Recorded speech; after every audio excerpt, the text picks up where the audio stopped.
시청자 여러분 안녕하십니까. 여론이 답이다를 진행하는 조관식입니다. 오늘은 약간 어려운 분을 모셨습니다. 한국교통장애인협회 기련면 회장님이신데요. 회장님 안녕하십니까. 네, 안녕하십니까. 네. 반갑습니다. 우리 회장님 우선 그 협회 소개와 함께 본인 소개를 좀 해주시죠.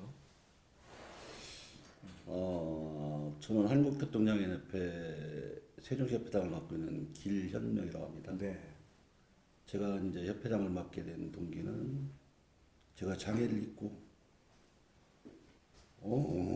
밖에 사회생활 하려니까 힘들고 어려워서 내가 할 수 있는 일이 무엇이 있지 않나 싶어서 남한테 조금이라도 도움이 가는 일이 있으면은 그 친구들을 위해서 내가 앞장서서 한번 일해보자 하는 그 취지에서 협회장을 맡고 있고요. 네. 지금까지 협회장을 맡으면서 느낀 점, 봐온 이제 그 제가 바라는 점 그런 점이 수도 없이 많은데 그 생활이 바뀌고 환경이 바뀌니까 그 바뀌어야 할 것이 한두 가지가 아닙니다. 네. 그런 어려운 점이 많네요. 그러시죠? 네. 제가 그 우리 회장님이 쓰신 페이스북을 보니까 딱 10년이 됐다. 사고가 난 제가. 근데 남들이 모르는 뭐 욕창이 있으시고 그리고 이게 식사도 엎드려서 이렇게 드셔야 되는 그런 것들을 그 글로 쓰셨더라고요. 그래서 그걸 보고 참 가슴이 메어서 저도 한동안 그 가슴이 먹먹했는데요. 그 어떻게 사고가 나시고 지금 이런 상태가 되셨는지 말씀해 주시죠, 경위를.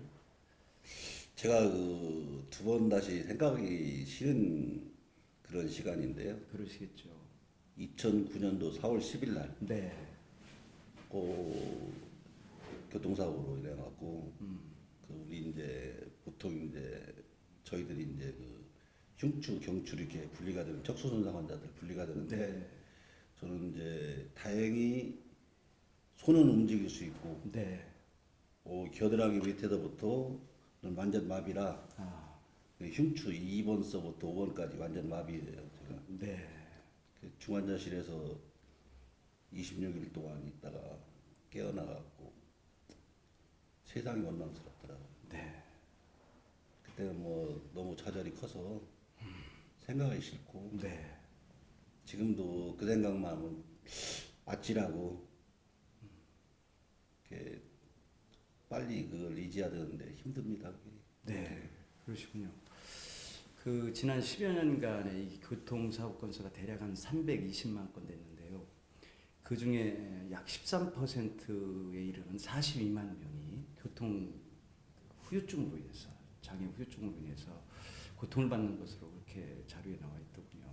어쨌든 이렇게 그 고통을 받으시는 가운데서도 자 우리 그 장애인을 위해서 내가 무엇을 해야 되겠다 이렇게 해서 이제 그 회장 자리를 앉으셨는데. 지금 하시는 일이 꽤 많으시지 않습니까? 좀 그 자랑 좀 해주시죠. 자랑이랄까지는 할 거 없고요.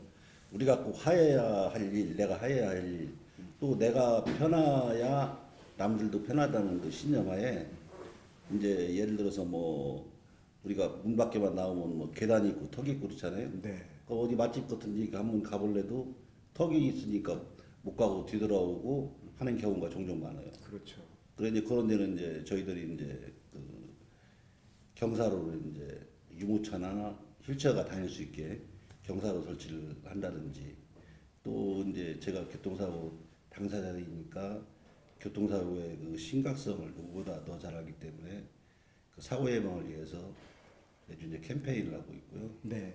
그리고 이제 우리 이제 회원들이 또 앞장서 갖고 이제 또 봉사활동 그러고 하고 있고 애들 이제 유치원, 학교, 초등학교 다니면서 교통사고 예방 교육을 하고 있으면서 다른 이제 뭐 그 선진복지로 가는 데 있어서 조금이나마 이제 기초를 닦으려고 열심히 이제 지금 활동하고 있는 중입니다.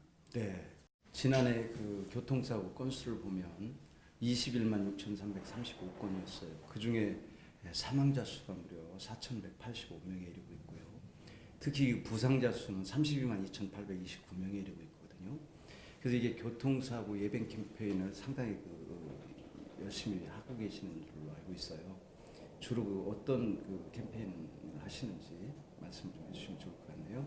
저희들은 이제 그 교통사고 그 캠페인도 하지만 결의대회도 이제 하면서 뭐냐면은 이제 먼저 그 기본적으로 이제 사막 추방이라 갖고 네. 음주운전, 안전띠, 그리고 난폭운전, 그리고 이제 기본 슬로건이 멈추자, 가고 이제 서자 천천히 이제 그런 그 슬로건 아래 될 수 있으면은 그 방금 박사님께서 말씀하셨지만은 이 교통사고가 한 명이라도 한 건에 덜 일어나게 하기 위해서 그 나름대로 저희 협회에서는 열심히 노력을 하고 있는데요. 네. 그 지금 우리나라 전체 그 장애인 수가 한 250만이 좀 넘습니다. 네. 그 중에 165만이 교통사고 장애인이에요. 네. 그래 사회적 경제 손실로 따지면 약 4조 한 7천억 네. 연에 네. 그렇게 손실을 보고 있는 그런 상황이라 네. 이건 남의 일이 아니고 내 일이고 또 내가 언제 어느 때 교통사고를 또 당할지 모르고 서로가 그 교통안전에 대해서 인식을 깊이 하면서 사고가 발생되지 않게 그 운전하면서 각자가 노력해 나가는 것이 교통 선진 문화로 가는 길이 아닌가 생각합니다. 네. 지금 음주 혹시 그 운전자에게 이렇게 피해를 보신 건 아니고? 저는 음주운전이 아니고 낮에 그러니까 횡단보도를 건너는데 신호위반. 네. 이 보면은 보행자 사고 39.9%에 이르니까요. 상당히 보행자 사고가 많은 그런 나라이기도 합니다. 지금 그 3대 악추방을 말씀하셨는데 아마 아실 거예요. 그 지난해 9월에 부산 해운대구에서 윤창호라는 그 장병이 음주운전 차량에 의해서 뇌사 상태가 됐었죠. 그러다 결국은 사망에 이르게 됐는데요. 그걸로 인해서 이제 국회에서 이게 도로교통법 개정도 하고 또 특가법, 특정경제 가중처벌법을 음주운전과 관련해서 지난 12월 18일부터 이제 시행을 하고 있습니다. 물론 뭐 도로교통법 개정은 6월 25일부터 시행을 합니다만은 그 내용을 보면 이제 혈중 알코올 농도가 과거에는 0.05% 이상이면은 처벌되는 면허 정지를 했었죠. 네. 그것을 갖다 0.03% 이상으로 네. 낮췄어요. 네. 그리고 이게 이제 그 면허 정지가 아니라 완전 이제 면허 취소 같은 경우도 0.10%에서 0.08% 이상으로 이제 그거를 더 낮췄고요. 또 이게 음주운전을 3회 적발했으면은 이게 이제 면허 취소를 하게 돼 있었는데 그걸 2회로 낮췄죠. 또 처벌 기준도 강화를 해서 과거에는 뭐 2년 이하의 그 징역을 취했습니다만 지금은 5년으로 늘렸고요. 또 벌금도 뭐 1,000만 원에서 2,000만 원 늘렸고 이랬는데 이게 음주운전과 관련해서 상당히 그 글도 많이 쓰시더라고요. 이분은 뭐 살인행위다 이런 말씀까지도 하시던데 그 뭐 예방책이 따로 뭐 있을까요? 어떻게 할까요 이거? 음주운전은 참 심각한 문제인데요. 네. 그건 본인 자신의 그 처벌보다도 네. 한 가정을 파괴시키는 거고 한 인생을 파괴시키는 것 때문에 네.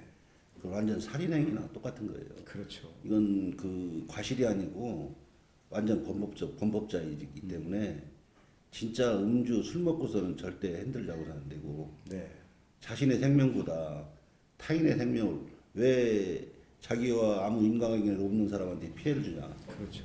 그건 잘못된 거고 그 음주는 0.03%가 중요한 것이 아니라 한 잔만 먹더라도 소주 한 잔만 먹더라도 핸들을 못 잡게 아마 그런 그 차분을 핸들을 못 잡게 그 차에다가 그런 장치를 한번 해줬으면 좋겠어요. 네. 아주 좋은 아이디어세요. 이 저기 교통장애인협회에서 그런 아이디어가 있고 또 그런 걸 만들 수 있는 뭐가 있으면 좋을 것 같다라는 생각도 듭니다. 실질적으로 보면 사람이 물론 뭐 사람에 따라서 약간의 정도의 차이가 있습니다만은 한 시간에 그 알코올 분해할 수 있는 게 10g 정도밖에 안 된다고 그래요. 그래서 70kg의 건장한 평균치를 가진 사람이 예를 들어서 소주 한 병을 먹으면 그 알코올 분해하는 시간이 5시간 18분이 걸린다는 그런 그 수치가 나와 있더라고요. 그만큼 이제 이게 음주는 하면 안 되는 거죠. 더군다나 요즘 보면은 오전 10시부터 그 6시까지 오전 6시부터 10시까지 이게 그 음주 측정을 해보면 숙취 운전자들, 그러니까 전날 먹은 술이 아직 안 깨가지고 이 단속 건수가 상당히 됩니다. 지난해만 해도 뭐 6만 명이 넘게 이게 그 단속이 됐으니까요. 그래서 이게 지금 회장님께서 지적하신 대로 정말 소주 한 잔도 먹고서는 운전대를 잡으면 안 된다, 이런 생각이 저도 듭니다. 실제로 보면 지난해 이게 이제 그 경찰청에서 지난해 말에 발표를 했어요. 그거 기억하실지 모르겠습니다만은 제 기억상으로는 그 음주운전이라든가 또 그 교통법규 위반으로 인해서, 그러니까 뭐 과속을 했다든가 이렇게 해서 그 면허 취소나 정지된 사람들이 37만 2,117명에 이르고 있습니다. 그 중에서 면허 취소당한 사람이 19만 9,238명, 그리고 면허 정지당한 사람이 17만 2,879명이 이르고 있습니다. 그러니까 그만큼 우리나라가 이게 그 교통법규 위반이라든가 특히 음주운전 이거에 대해서 경각심이 아직도 멀었다, 이런 생각이 듭니다. 그런 맥락에서 이제 이게 우리 그 한국교통장애인 협회에서 그런 활동들을 해주시기 때문에 한편으로는 너무 감사드리죠. 이런 것들을 갖다가 캠페인을 벌려주고 또 글로써 많은 분들에게 공감 형성을 위해서 써주시고 그러는데 그 활동 상황이 상당히 그 많으세요. 보면 우리 그 회장님이 몸이 그 불편함에도 불구하고 이 온갖 행사에 다 나오시고 정말 그 볼 때마다 존경스러울 정도로 그렇게 다 활동을 왕성하게 하시던데 그 이면사는 아까 제가 말씀드렸듯이 그런 고통 속에서 사신단 말이죠. 그럼에도 불구하고 이 사회를 위해서, 이 국가를 위해서 그렇게 헌신하고 계신데 또 특히 뭐 할아버지께서도 또 독립운동 가시고요. 네, 저희 할아버지도 뭐 독립운동 하셔서 뭐 옥사를 하셨습니다만 어쨌든 그런 그 활동을 보면서 저는 그래도 정상인으로서 상당히 감명을 받습니다. 네, 우리 회장님 좋은 말씀을 더 좀 해주셨으면 좋겠는데 실질적으로 이게 이제 협회 같은 걸 운영하시다 보면은 어려움이 많으시지 않습니까? 네, 그런 부분도 좀 말씀을 해주시죠.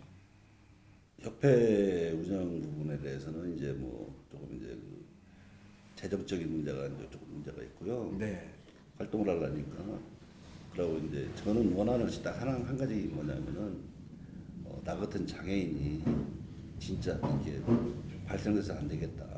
내가 고통을 겪어보니까 얼마나 힘들고 아픈 건가를 하루면 뭐 24시간 이 통증을 달고 살고 그러시죠. 아까도 말씀드렸다시피 엎어져서 자야 되고 엎어져서 식사를 해야 되고 그런 상황인데 그렇기 때문에 그 일반 장애인들 비장애인들한테 제가 뭐라고 하냐면은 예비 장애인이라고 그래요. 그러면 예. 네. 왜냐하면 일반 비장애인들도 언제 어느 때 사고 나서 그 몸에 장애를 입을지 모르기 때문에 그렇습니다.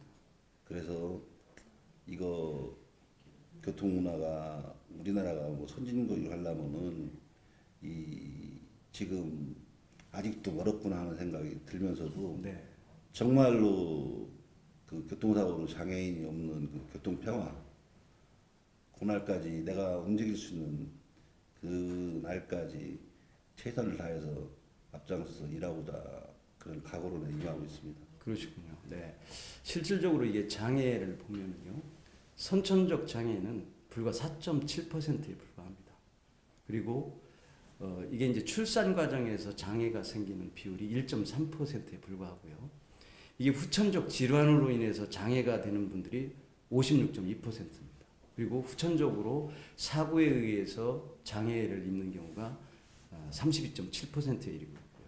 이게 원인이 그 밝혀지지 않은 원인 불명이 5.1%거든요. 그러니까 실질적으로 지금 그 회장님께서 말씀하신 대로 정상인들도 언제 이렇게 그 장애인이 될 수도 있는 거죠. 그런 맥락으로 봐서 우리 장애인 분들에 대해서 좀 더 따뜻하고 정상인으로서 좀 더 배려하는 그런 마음이 있었으면 좋겠다라는 생각도 듭니다. 네. 그리고 그 보면은 우리 이제 장애를 입은 분들이 사실 많은 부분에서 고통을 받고 계시잖아요. 특히 이제 교통장애인 분들도 특별히 무슨 이런 것들은 좀 해줘야 되는데 하는 것들이 있으실 것 같아요. 그런 부분도 가감없이 좀 말씀을 해주시면 좋을 것 같아요. 그게 이제 시정에 반영이 되고 또 정부에서 정부 정책으로 반영이 돼서 이렇게 그것이 그 유치물로서 실천을 오야 되는데 그것이 참 힘들어요. 네. 네. 그 이제 장애인 교통사고 장애인뿐만 아니라 모든 장애인들은 그 자립할 수 있고 그 혼자 자신 스스로 그 할 수 있는 그 기반의 틀을 닦아주고 만들어주고 하는 것이 국가의 책무고 국가에서 할 일인데 보면은 말로만 뭐 장애인 뭐 그 정책 뭐 장애 복지 서비스 뭐 이렇게 하지만은 아직도 보면은 형편없이 정말로 이 장애의 종류는 틀리지만은 그 지적 장애를 가지신 분들이라든지 그런 장애인들은 부모님이 같이 있고 형제들이 같이 있을 때는 괜찮지만은 그분들 곁을 떠나면은 시설로 입소하는 수밖에 없어요. 네. 그래 그분들도 이렇게 기초에서부터 하나하나 장애인들의 그 눈높이에 맞춰가지고 할 수 있는 이런 일자리를 주고 자립 정신을 길러주고 해야 되는데 그냥 뭐 장애인 그 수당이라고 해서 뭐 돈 몇만 원씩 주고 하는 거 그거 아주 잘못됐다고 생각해요. 네. 그 장애인들을 가두리 양식장에 가두지 말고 그냥 막 풀어놓고서 막 자유롭게 활동할 수 있게 그런 기반의 틀이 중요한 것이지 그 뭐 한 5만 원, 10만 원 이렇게 주면서 그거 갖고 생활해라. 그건 말이 안 되는 거거든요. 네. 그것이 바로 차별인가 아닌가 싶어요 저는요. 네. 그게 제가 제일 싫어하는 것이 끼리라는 말하고 제일 좋아하는 말이 함께라는 말이에요. 네. 그 전에는 그걸 못 느꼈는데 끼리는 뭐냐면 자기들끼리 그 사람들끼리 그 편가르기라고. 네. 네. 함께라는 것은 우리 같이 이렇게 함께 가는 것이 그 서로 배려하면서 동료 간에 소통하면서 그렇게 가는 것이 정말로 좋은 사회고 그렇게 가는 것이 정도가 아닌가 싶습니다. 그래서 함께라는 말을 저는 엄청 좋아합니다. 아유 아주 좋은 말씀이세요. 이게 사실 끼리끼리 문화는 빨리 타파를 해야 되는 그런 문화죠. 우리가 더불어 함께 말로만 뭐 더불어라는 단어를 쓰던데 그것이 아니라 실제로 함께 가야 되는 그런 사회가 와야죠. 또 이게 보면은 미필적 고의에 의한 그 살인 행위죠. 뺑소니. 그것도 보면은 뭐 연간 뭐 10,000건이 넘습니다. 그래서 이 보면 이 교통사고에 의해서 더 이상 고통받는 분들이 안 나오도록 우리 운전하시는 분 모두가 좀 각별히 신경을 써주셨으면 좋겠다는 생각을 합니다. 우리 회장님이 되게 힘들어하시는 것 같아서 빨리 마무리를 해야 될 것 같습니다. 이게 앉아 계시는 시간이 오래되다 보니까 뭐 땀도 나시는 것 같고, 네, 이게 마지막으로 이게 뭐 하시고 싶은 말씀, 마무리 발언을 좀 해주시면 좋을 것 같네요. 그래서 이런 기회를 주신 데에 대해서 감사드리고요. 저희는 우리 사회가 그 같이 그 눈높이를 조금만 낮춰가지고 나보다 어렵고 힘든 사람들 내가 먼저 손을 내밀고 같이 갈 수 이렇게 동행할 수 있는 그런 그 사회를 원하면서 그 발전하는 것도 우리 세종시는 지금 신도심은 별천지인데 구도심은 지옥이에요. 네. 그래 그것도 구도심과 신도심의 그 발전도 같이 해나갈 거고 그러고 아까도 내가 말씀드렸지만은 함께 이렇게 손잡고 배려하면서 그런 밝은 세상을 한번 꿈꿔봅니다. 네. 오늘 이런 좋은 자리를 마련해 주신 데에 대해서 다시 한번 감사드리고요. 하여튼 고맙습니다. 네. 시청자 여러분 어떻게 보셨습니까? 오늘 몸이 불편하심에도 불구하고 장애인을 대변하기 위해서 이렇게 기련면 회장님하고 대화를 나눴는데요. 회장님께서 말씀하시는 누구나 함께 갈 수 있는 사회, 더불어 가는 사회, 꼭 되기를 바라면서 오늘 방송 마무리하도록 하겠습니다. 시청자 여러분, 다음 시간까지 안녕히 계세요.